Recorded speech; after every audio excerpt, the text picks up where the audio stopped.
branded or tattooed.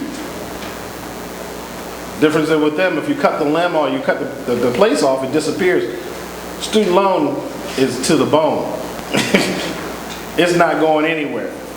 And if you don't pay it, a lender is going to look at that and say, well, you took a student loan out to better yourself.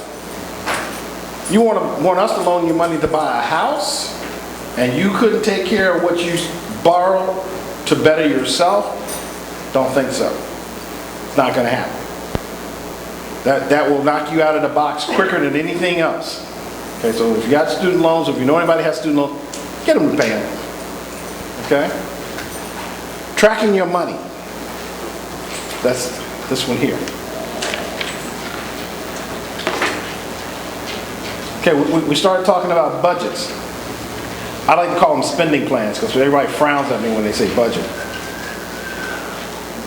What's the objective of setting up a budget or a spending plan? What's the purpose of it? Anybody? You have to talk at the same time. What is it? Save money. Okay. What else? Okay. Setting spending habits. Pay your bills on time. Couldn't hear you. Live within your means. Live within your means. First thing in tracking your spending or your budget and living within your means. How many of us get a paycheck? How many of you know it comes with a portable bag? Because she knows what I'm talking about. She's pouring over. For those of you who don't get it yet, in the top corner, if you look in the top right hand corner, what does it say? Begins with a G. Gross. Some of y'all get it. Anything that's gross just normally make you sick, right? That's why it comes with a portable bag. But that's what lenders tell you can afford based on your gross income. Now, how many of you ever bring home your gross income? Unless you're a 1099 employee, you never bring home your gross. So therefore, when you go to set up your spending plan, it should be based on your what? Your net income. Because that's your true dollar that you're able to spend. I have a partner. Her and her husband went to move. They went in, appraiser sat down, went over their records. Said, oh, you can afford a $375,000 home. They looked at each other and said, who records did you look at? We can't afford a $375,000 home. Are you out of your mind? We have 2 cars that we're paying off. We have 2 children that we have in private school. Where did you get that from? So they said, well, according to your gross income, they said, oh, no. You know, what do you have that's lower? So you have to think about these things. The other thing, when you set up your spending plan, do not take your children shopping with you, because it will blow your spending plan. You ever know when you go to the market and you have children? Yeah, you know, or you have little ones that are too young to understand and comprehend what you're saying when you say no, and they just reach on the shelf and you get to the counter and your cart's this high, and you don't put it back because you're embarrassed. And get unembarrassed. Put it back. Okay. Forget the embarrassment. Oh, no, we're not getting this. But you have to stick to it. Just like they tell you, don't go shopping while you're hungry, because you buy more. Don't go shopping while you're looking for your house, because it will blow your spending plan. Like Larry said, you'll see, oh, look at that. Wouldn't that look nice in that living room that we go? Because everybody has an idea of what they want, right? You've already pictured. You sat down in your mind. You've already sketched it out. You know what furniture you want to get? That easy back chair with the remote on the side, with massage and the TV tilt. Brother Vincent, he said, yeah, that sounds good. Football season, baseball season, basketball season, that's your chair. But don't do that, because first you have to get into the house. Then once you get into the house, we all have credit cards at one time or another, right? Now I'm not going to make you guys do this, but usually when I'm out corporate, I say, how many in here have 10 credit cards or more? Hands go up. I say, okay, how many have 8? Hands stay up. How many credit cards are ideal for you to manage your money? Somebody said it 2. You have 1 that you carry. And it's not to charge lunch. I'm serious. I have had people come in and say, my credit card bill is so high, I can't get it paid off. I just gotta buy lunch. And I look at them and say, excuse me? What do you mean you have to buy lunch? Well, you know, when you go out, you have to buy lunch, you don't look bad in front of your friends. I said, you know what? They got Flintstone bags. They got the Jetsons. They got everything you want on a little paper bag. Make it at home and take it and say, look what I bought. Don't charge your lunch. The card you carry in your pocket should be to fill up your gas tank, oil change, things like that you can pay off within the 30-day period. The other one should be in a safe deposit box or with grandma. They got the steel tip cane that will not give you a thing unless you've fallen over dead. And you got a respirator on. She said, oh, well, I guess you need it now. You need to give that credit card to grandma. Because that's the one, when the heater goes, the roof leaks, the tub falls down onto the kitchen table, the windows get blown out, that's the card for the emergency. 2 cards. And I know some of us have this loving, strong affection for those cards we got when we were like 18, 17. You know, those pet cards, you know, Macy's and Lord and Taylor's. Guess what, y'all? They all take Visa, MasterCard, and American Express, and you don't need them. You don't need them. Well, I've had it since I was 17. I'm 31 now. Like, well, okay, that's good. You got a good relation with it. You know, it's like being born. Cut the umbilical cord. It's time to go. You don't need them if you have 2 established credit cards, a Visa, a MasterCard. You don't need the store cards. You don't need the gas card. And please, when you go to a game and they're giving free t-shirts and blankets, don't sign up. Because that brings down your credit score every time you fill out one of those. And the biggest time, Christmas. Oh, I'm going to get that free. That'd be good to give away. Yeah, but you're giving away 5 points on your credit score. So don't do it. All right? Then those of you that work on a job that gives you matching funds for your 401k and you're not taking it, I have a friend. I have 2 friends. One's named Joe. His last name is Young.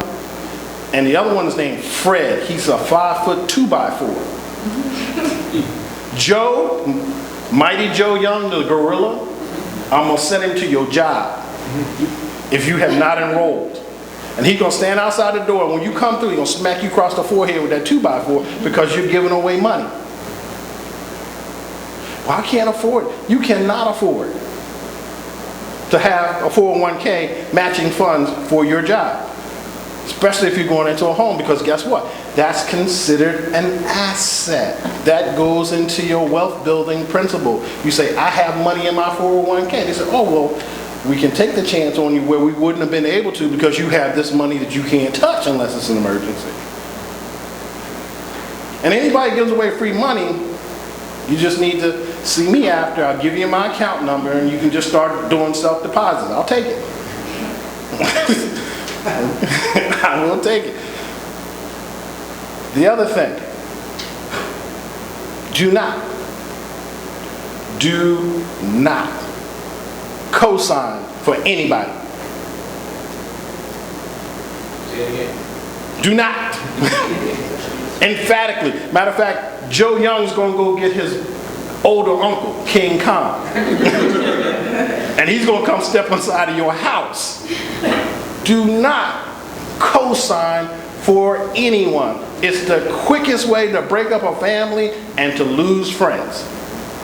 Because when you co-sign, what you're saying is that as lovely as she looks, And she may be your best cousin. But if she doesn't pay, I'll come to see you. And that goes on your credit report because she didn't pay. Sounds rough, sounds crude, but if you love your family, don't co-sign.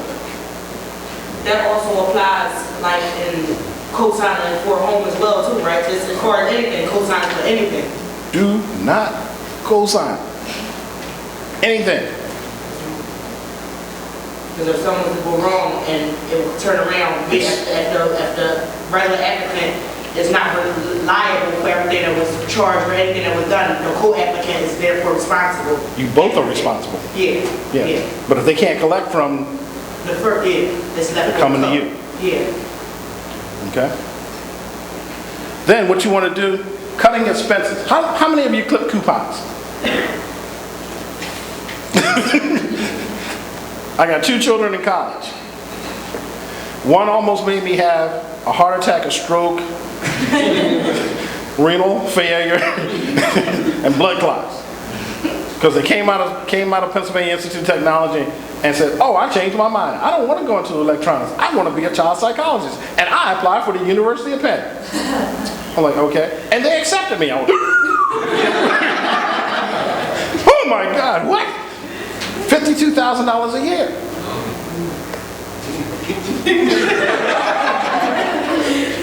So my ashes will be creating funds for you because it'll be in somebody's garden, fertilizing the plants to pay off this education. Fortunately, she got a job at the University of Penn. She can go for free. Okay? My next job. Went to PIT too because his sister went there. It's like, oh, you're not going to University of Penn, are you? He's like, no, I think I want to go to the California School of Architecture when I'm done. You need to set aside 529 plans for children. Those parents, those aunts, uncles, and all those family members that want to give money to their child so they can go out and GameStop. 529. Here's the account number, put it in there. Get them away from the video games. Start building for their education. That's the other thing you have to be concerned about. Because I'm quite sure if you're buying a home is bought for children. If you're married, if not, you're thinking about getting married. Unless you just want to live a solitude life and say, I'm not having any kids, I'm not hearing any pitter-patter I don't want to hear, I get a cat or a dog. Then you're okay. The other thing, you need to set short-term and mid-term and long-term goals. Right now for you guys, your short-term goal is to get yourselves financially set. Mid-term goal is to be able to walk into Mr. Douglas' office and say, when can we go look at that house? Long-term is to be in the house and be able to grow from there. Now, although society tells us that a house is our greatest asset, it's also your greatest liability. Because it's like a child. It never ceases to be fed. Anybody know any children that cease to be fed unless they die? Children eat all the time. Your house will eat electricity, gas, water, sewage, repair. If you don't feel like shoveling your snow, the little guy come by, $15 a snowstorm. Lawn maintenance, all this stuff you have to work into your financial plan. Okay? Now, normally what I do, I have a film that I normally show, but due to the fact that I switched positions, I have not yet purchased technical equipment to replace it. But in this film, it talks about predatory lending. That means that well-dressed guy walking up and down the block, knocking on people's doors, saying, hi, we're here for you.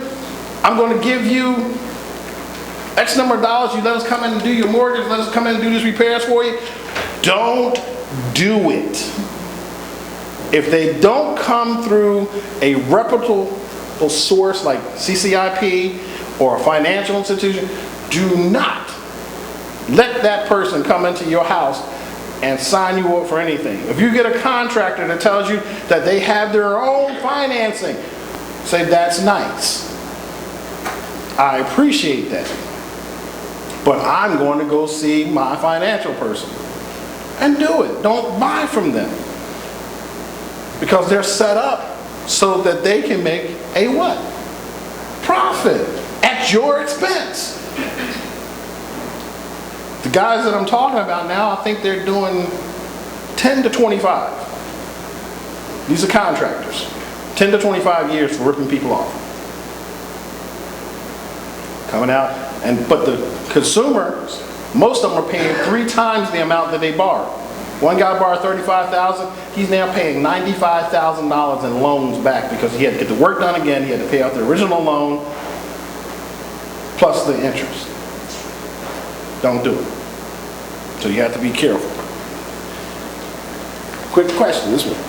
Credit. Can anyone tell me what credit is without reading the brochure? Borrowing. With what? This is borrowing. More to it though. Don't read it. Don't read it. It's cheating. Say, I had you guys in my class, you wouldn't pass because you cheated.